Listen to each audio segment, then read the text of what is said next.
Hello, Namaste. Welcome to Authors Talk by Trishna. The Ayodhya alliance के Hindi translation में आप सभी का स्वागत है।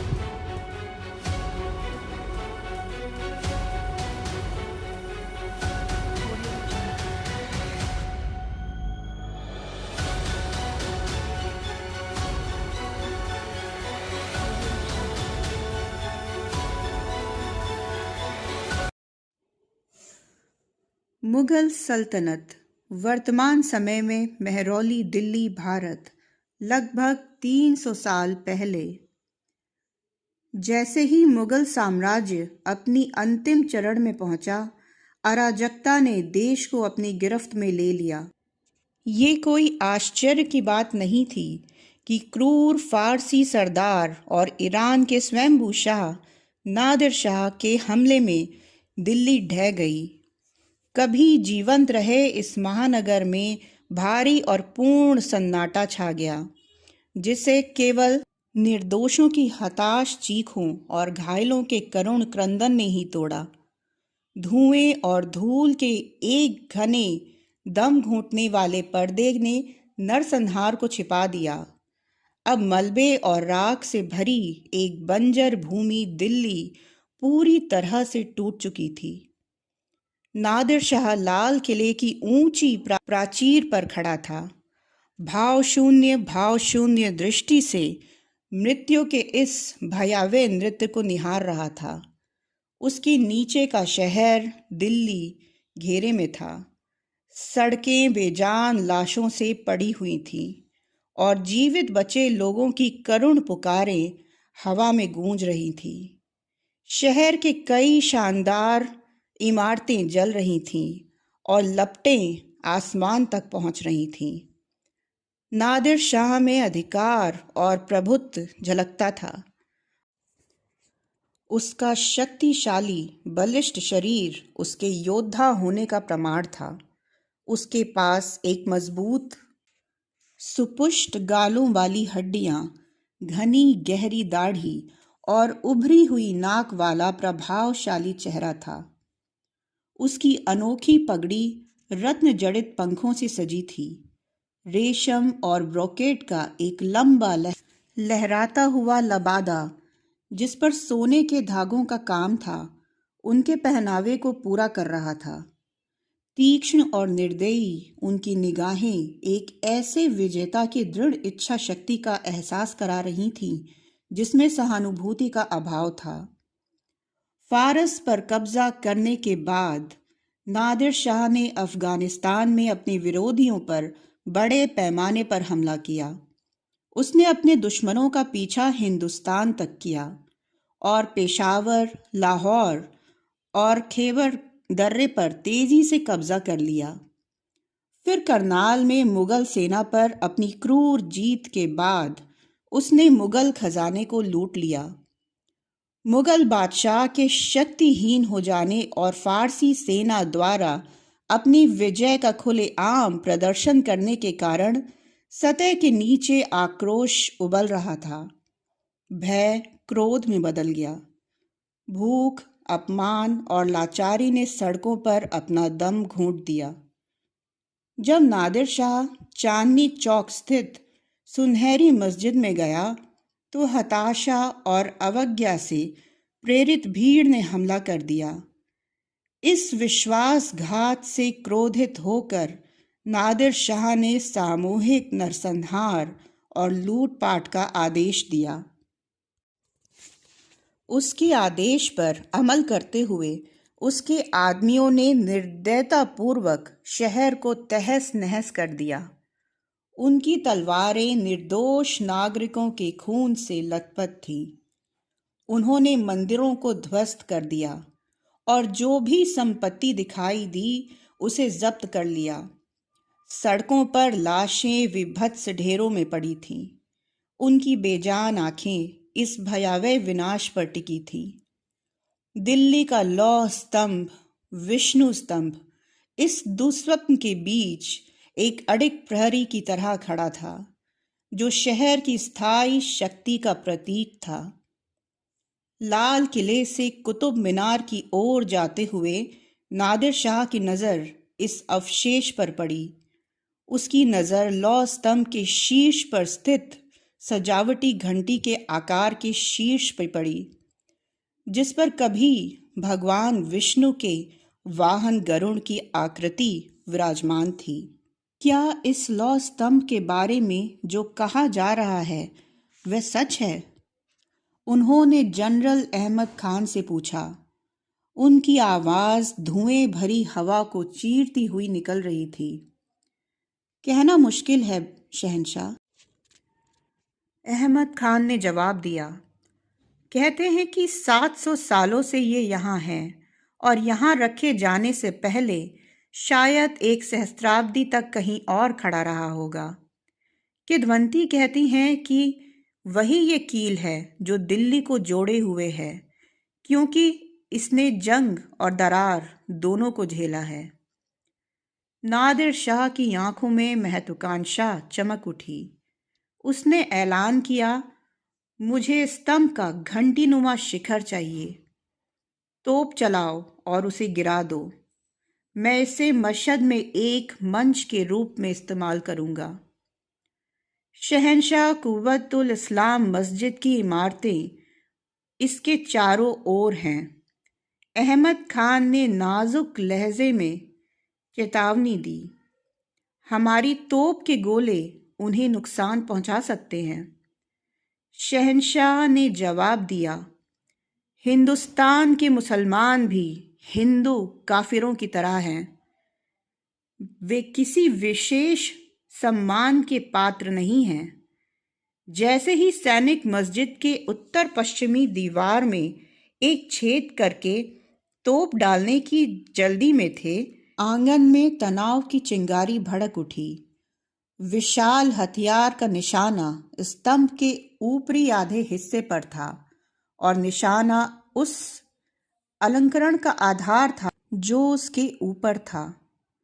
नादिर शाह एक ऐसी जगह पर चला गया जहां से वह दूर से ही विस्फोट देख सकता था। उसके सेनापति चुपचाप देखते रहे। बादशाह के हठ धर्मिता के आगे वे कुछ कह नहीं पाए। आग! नादिर शाह चिल्लाया। तोप का गोला खंबे की ओर तेजी से आया और एक बहरा कर देने वाली आवाज के साथ उसमें आ लगा। धूल के पहाड़ हवा में उड़ गए। कालिख जमते ही आसपास खड़े सैनिक खांसने लगे। स्तंभ की मजबूती वहीं मौजूद सभी लोगों को साफ दिखाई दे रही थी। विस्फोट का निशान होने के बावजूद वह खड़ा रहा। प्रभाव क्षेत्र में गड्ढा पड़ गया, जिससे प्रक्षेप की ताकत का पता चल रहा था। टक्कर का निशान मिट गया। घंटाघर के शीर्ष को तोड़ने की बजाय तोप का गोला स्तंभ से टकराकर कुव्वत-उल-इस्लाम मस्जिद की दक्षिण पश्चिमी दीवार से टकरा गया। इससे कुतुबुद्दीन ऐबक की प्रिय परियोजना जो 1193 में शुरू हुई थी और जिसका निर्माण कई हिंदू और जैन मंदिरों को तोड़कर किया गया था, को भारी नुकसान पहुंचा। नादिर शाह की झुंझलाहट साफ दिखाई दे रही थी। उसकी आंखें सिकुड़ रही थीं। एक बार फिर वह चिल्लाया, लेकिन अहमद खान ने बीच में ही टोक दिया। हुजूर, मस्जिद का एक हिस्सा पहले ही क्षतिग्रस्त हो चुका है। आगे की कोशिशें पूरी संरचना को नष्ट कर सकती हैं। नादिर शाह ने स्तंभ की असहनीय मजबूती को देखकर भौंचक्का रहा। इसे छोड़ दो, उसने इस्लाम के आगे झुकते हुए कहा। अगर हम स्तंभ नहीं तोड़ सकते तो बाकी सब कुछ नष्ट कर सकते हैं। बादशाह मुंह फेर कर चला गया और दिल्ली की लूट और भी जोरदार तरीके से फिर शुरू हो गई। दशकों में जमा किया गया मुगल खजाना पूरी तरह से खाली कर दिया गया। उसकी दौलत फारस ले जाई गई। मुगल वैभव का प्रतीक पौराणिक मयूर सिंहासन लूट में शामिल था, जिसे अलग करके जहाज भेजने के लिए तैयार किया गया। उस समय नादिर शाह द्वारा लूटी गई चीजों का अनुमानित मूल्य, जिसमें बेशकीमती कोहिनूर हीरा भी शामिल था, 70 करोड़ रुपए था, जो 18वीं सदी में एक चौंका देने वाली रकम थी। नादिर शाह की सेनाएं शहर में घुस आईं। बादशाह के प्रकोप से कोई भी सुरक्षित नहीं था। मंदिर ध्वस्त कर दिए गए, घर तबाह कर दिए गए, लूटपाट की गई और सड़कें खून से लाल हो गईं। कुछ ही दिनों में लगभग 3,50,000 लोग मारे गए। शहर के मध्य में मेहरौली में लौह स्तंभ ने विनाश को घटते देखा। इस नरसंहार का मूक गवाह, इसकी सतह पर नादिर शाह की दुष्टता के निशान हमेशा के लिए अंकित रहेंगे। फिर भी इसका अस्तित्व उस कौशल और तकनीक का प्रमाण है जिसने इसे बनाया था। साकेत कौशल, present day Ayodhya, Uttar Pradesh, India. लगभग 2000 साल पहले माथे से पसीना टपकता हुआ वह आदमी लोहे के खंभे के चारों ओर जमीन खोदने में लगा था। उसका फावड़ा शांत उपवन की पक्की मिट्टी में गड़ रहा था। ये महल से बस कुछ ही दूरी पर था, कुछ 100 गज दूरी पर। ये स्तंभ अपने आप में भव्य था, 23 फुट ऊंचा और 16 इंच चौड़ा, जिसकी सतह दर्पण जैसी चमक लिए हुए थी। इस पर भगवान विष्णु के पौराणिक वाहन गरुड़ की एक प्रभावशाली मूर्ति स्थापित थी। विष्णु स्तंभ के नाम से प्रसिद्ध ये अनगिनत वर्षों से बिना किसी जंग के खड़ा था। गरुड़ के ठीक नीचे ब्राह्मी लिपि में एक संस्कृत का श्लोक लिखा था। ये शिलालेख ऋषि वाल्मीकि की एक प्रसिद्ध रचना से लिया गया है, जिसमें विष्णु के अवतार राम नामक एक प्राचीन राजा के गुणों का वर्णन किया गया है। वाल्मीकि के शब्दों का अर्थ था, उनमें सहानुभूति थी, उन्होंने क्रोध पर विजय प्राप्त कर ली थी। वे विद्वानों का आदर करते थे और कमजोरों पर दया करते थे। वे अपने कर्तव्य पर अड़िग रहे। उन्होंने आत्म संयम और आचरण में पवित्रता का अभ्यास किया। शिलालेख के नीचे 2 मछलियों का दक्षिण पर्वत दिशा में तैरते हुए चित्रण था। इस प्रतीक को देखने वाले कई लोगों ने ये मान लिया कि ये मछली मत्स्य विष्णु के पहले अवतार का प्रतीक है, जिसने, जैसा कि किंवदंती हैं, सतयुग की शुरुआत में एक विनाशकारी बाढ़ से राजा मनु और उनके राज्य की रक्षा की थी। लेकिन इस प्रतीक का असली अर्थ एक रहस्य बना रहा।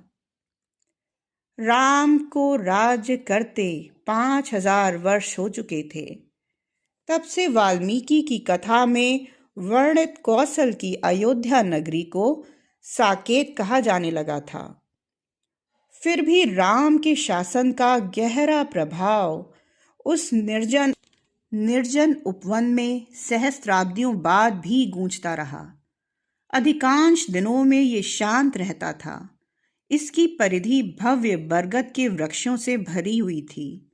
लेकिन हर साल चैत्र की नवमी को ये उपवन चहल पहल से गुलजार हो जाता था, जब लगभग पूरा साकेतवासी राम के जन्मोत्सव और उनकी नवमी के उपलक्ष्य में प्रसाद चढ़ाने के लिए एकत्रित होने लगा। कभी ये रानी कौशल्या का महल था, राम का जन्मस्थान।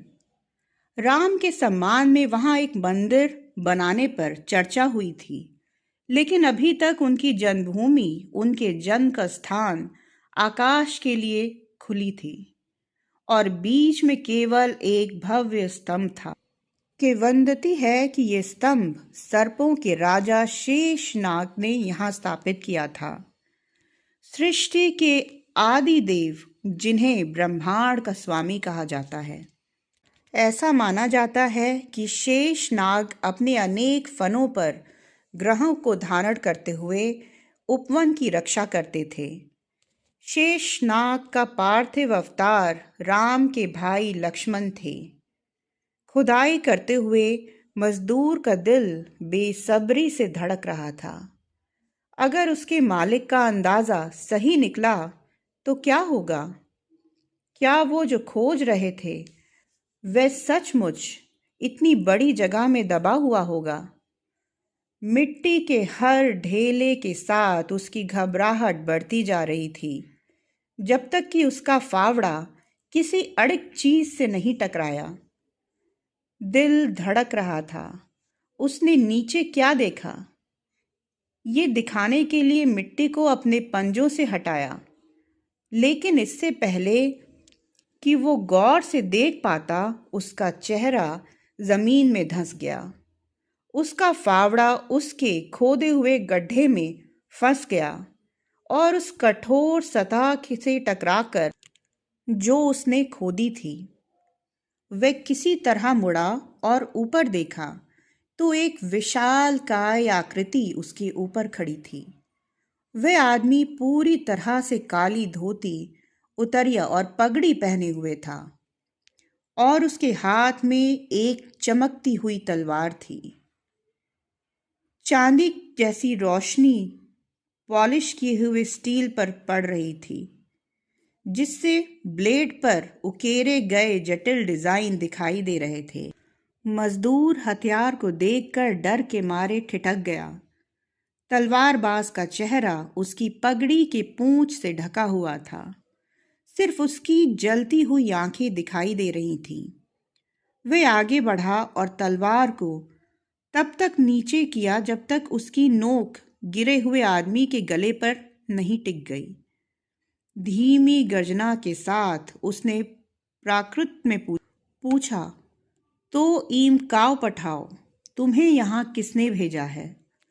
खुदाई करने वाले की आवाज भय से रुंध गई और वह गिड़गिड़ाने लगा, ये अगर मैंने कुछ कहा तो ये मुझे मार डालेंगे। तलवारबाज ने ठंडे स्वर में कहा, तुम्हें जवाब देने के लिए 3 तक का समय है।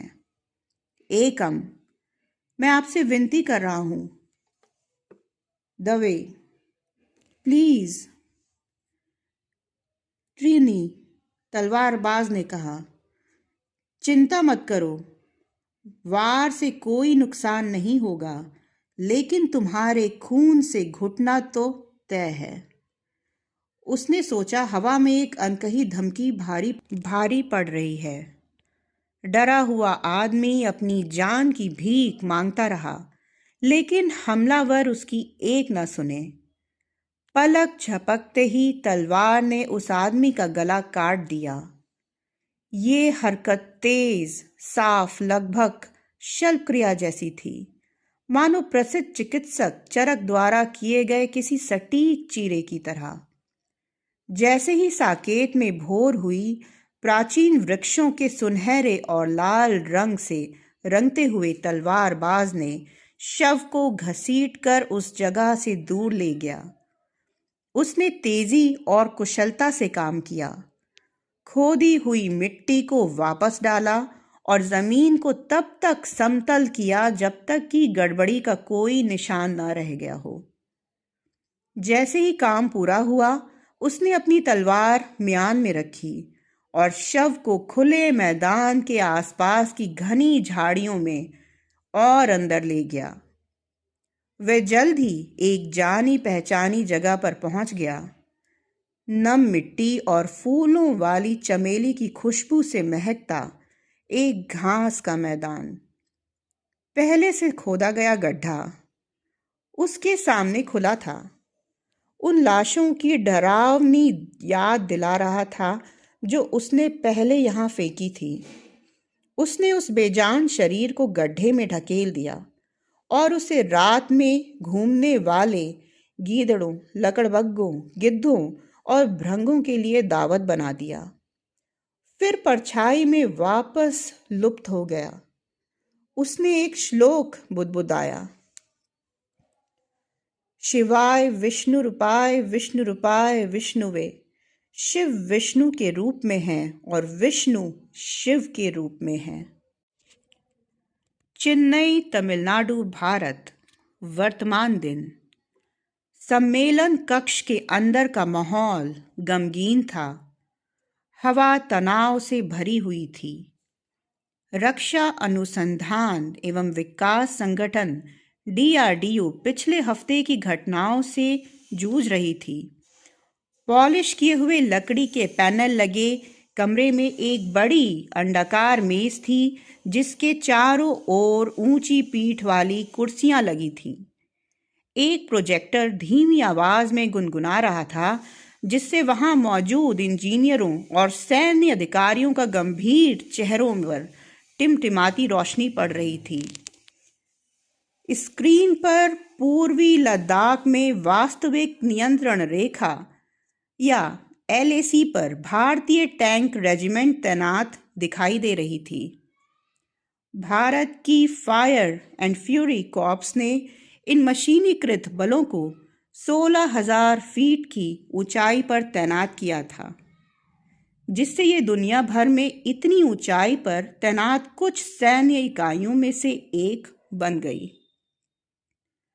दूर दूर तक बर्फ से ढकी चोटियां दिखाई दे रही थीं और दुर्गम इलाका लगातार चुनौती बना रहा था। रात में तापमान नियमित रूप से 0 से 35 डिग्री सेल्सियस नीचे चला जाता था और तेज हवाओं के कारण ये और भी बदतर हो जाता था। सैनिक रोजाना जिंदा रहने के लिए संघर्ष करते थे। जो वीडियो चल रहा था उसमें 20 नए टैंक दिखाए गए थे। भारत प्राइमरी बैटल टैंक या BPBT के नाम से मशहूर ये मशीनें भारतीय इंजीनियरिंग का शिखर थीं। इस नवीनतम स्वदेशी डिजाइन का उद्देश्य अंततः सभी टैंकों की जगह लेना था। भारतीय शस्त्रागार में 3 टैंक हैं, अर्जुन MBT, T-90S भीष्म और T-72 अजय, जो भारत की उभरती सैन्य शक्ति के प्रतीक हैं। हाल के वर्षों में भारत ने स्वदेशी रक्षा निर्माण को प्राथमिकता दी है। दशकों की आत्मसंतुष्टि ने चीन को एक महत्वपूर्ण सैन्य लाभ प्रदान किया था और सरकार अब उस असंतुलन को दूर करने का प्रयास कर रही थी। BPBT इस रणनीति का एक प्रमुख तत्व था। इसकी सफलता राष्ट्रीय गौरव और सुरक्षा का विषय थी। पिछले सप्ताह के फुटेज में LAC पर 20 BPBT की एक टुकड़ी को पंक्तिबद्ध दिखाया गया था। परीक्षण के दौरान टैंक के प्रदर्शन को देखने के बाद चालक दल आश्वस्त दिखाई दिए। उन्होंने उत्तरोत्तर चुनौतीपूर्ण भूभाग पर गतिशीलता प्रशिक्षणों की एक श्रृंखला में उत्कृष्ट प्रदर्शन किया था, जिससे BPBT की गति, गतिशीलता, स्थिरता और चढ़ाई क्षमता सिद्ध हुई थी। DRDO के इंजीनियरों ने इसकी एक फायरिंग सटीकता और प्रभावशीलता की जांच की थी और युद्ध क्षेत्र की स्थितियों, गोलाबारी, तोपखाने और विस्फोटों का अनुकरण करते हुए उत्तरजीविता परीक्षण किए थे। BPBT ने आशा और लचीलेपन का प्रतीक उल्लेखनीय रूप से अच्छा प्रदर्शन किया था। कोई भी उस हमले का अनुमान नहीं लगा सकता था जो कुछ ही क्षणों की दूरी पर घात लगाए बैठा था। चीन जाहिर है इन घटनाक्रमों से नाखुश था। वे बिना किसी चुनौती के LAC के अपने हिस्से में निर्माण करना पसंद करते थे, जबकि भारत ने निष्क्रिय रहने की उम्मीद करते थे। भारत में हाल ही में हुई गतिविधियों में तेजी को बीजिंग ने एक खतरे के रूप में देखा, जो उनके निर्विवादित प्रभुत्व के लिए एक अवांछित विरोध था। 1962 में सीमा विवाद को लेकर हुए खूनी युद्ध के बाद 1996 में एक समझौता हुआ था। कोई भी पक्ष वास्तविक नियंत्रण रेखा LAC के 1.24 मील के दायरे में आग्नेयास्त्रों या विस्फोटकों का इस्तेमाल नहीं करेगा। हालांकि मुक्का, लड़ाई, लाठियां, तलवारें और कुल्हाड़ियां चलाने की अनुमति थी, लेकिन गोलाबारी पर सख्त पाबंदी थी। पिछले दिन हुए विस्फोट ने टेक और इस नाजुक समझ दोनों को चकनाचूर कर दिया था और तनावपूर्ण शांति भंग हो गई थी। सम्मेलन कक्ष में मौजूद समूह एक एक कर तड़पता हुआ देख रहा था। विस्फोट अचानक हुआ था।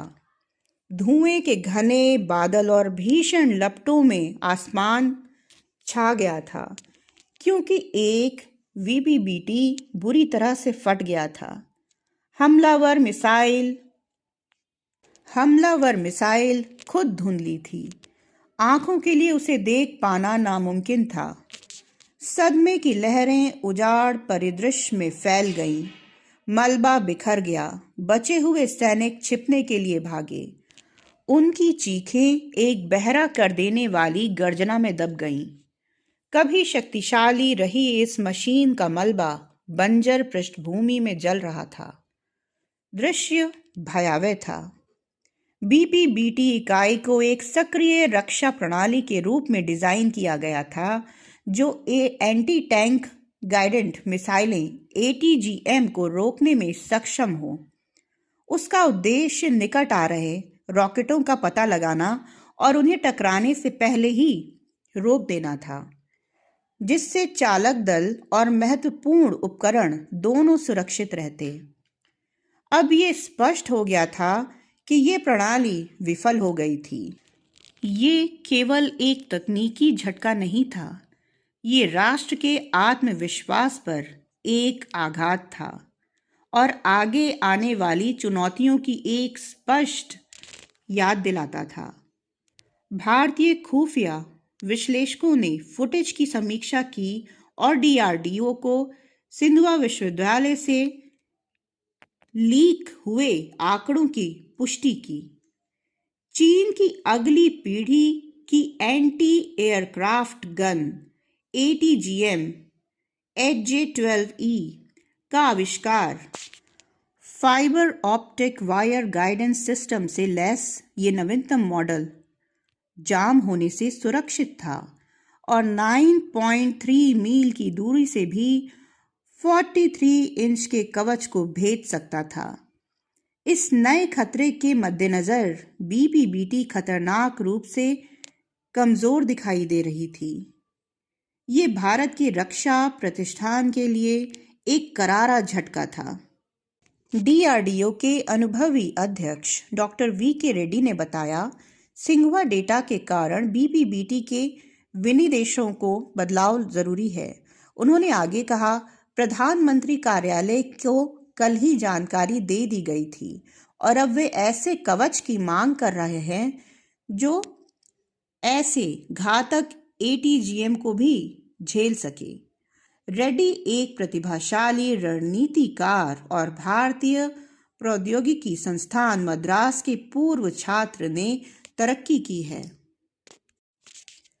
अपनी विशेषज्ञता और रक्षा प्रौद्योगिकी में भारत की स्वायत्तता के प्रति अटूट प्रतिबद्धता के कारण उन्हें सर्वोच्च पद पर नियुक्त किया गया था। महानिदेशक विनय कामत ने बताया, हमने उच्च कठोरता वाले आर्मर स्टील के विभिन्न ग्रेडों पर महीनों प्रयोग किए, जिन्हें असाधारण प्रक्षय भेदन प्रतिरोध प्रदान करने के लिए डिजाइन किया गया था। हमने उच्च कार्बन स्टील में निकल और क्रोमियम मिलाया, जिससे BBBT में इसकी मजबूती और कठोरता में नाटकीय रूप से वृद्धि हुई। उनकी आवाज स्थिर थी, लेकिन अंतर्निहित तनाव स्पष्ट था। लेकिन जाहिर है कि यह कारगर नहीं हुआ, अध्यक्ष ने कहा। क्या कोई विकल्प है जिस पर हमें विचार करना चाहिए? रेड्डी के आमतौर पर शांत स्वभाव की जगह अब वे तीव्रता आ गई थी जो पिछले कुछ दिनों से हर बैठक में व्याप्त थी। भारत की आत्मनिर्भरता के लिए समर्पित एक व्यक्ति के लिए ये क्षति एक व्यक्तिगत अपमान थी। कामत ने बताया, हमने उच्च शक्ति कम मिश्रित धातु वाले स्टील के साथ साथ मजबूत कार्बन फाइबर और सैन्य ग्रेड स्टेनलेस स्टील पर भी शोध किया। इनमें से कोई भी पर्याप्त साबित नहीं हुआ। सच कहूं तो हम एक गतिरोध पर हैं। कामत स्पष्ट रूप से निराश थे। तकनीकी चुनौतीपूर्ण थीं, लेकिन समय के साथ दौड़ और सैन्य जीवन की संभावित कीमत ही उन्हें सबसे ज्यादा परेशान कर रही थी। रेड्डी ने सुझाव दिया, शायद अब बाहरी मदद लेने का समय आ गया है। उनकी सामंत्य उद्देश्यपूर्ण आंखों में हताशा का भाव था। वे स्थिति की गंभीरता को समझते थे। उनके द्वारा लिए गए हर निर्णय का भारत की भावी रक्षा प्रणालियों पर गहरा प्रभाव पड़ेगा। तुम्हारे मन में क्या है? कामत ने पूछा। कमरे में सन्नाटा छा गया। हर आंख रेड्डी पर थी, हर कान उसके अगले शब्द सुनने के लिए बेताब था। आदित्य पिल्लई को फोन पर बुलाओ, रेड्डी ने आदेश दिया। उनकी आवाज सन्नाटे को चीरती हुई आई। क्या अब वाइल्ड कार्ड डालने का समय आ गया है? तो आज के लिए बस इतना ही। सुनने के लिए बहुत बहुत धन्यवाद। मैं कल फिर आपसे मिलूंगी नए एपिसोड्स के साथ the Ayodhya alliance Hindi translation में।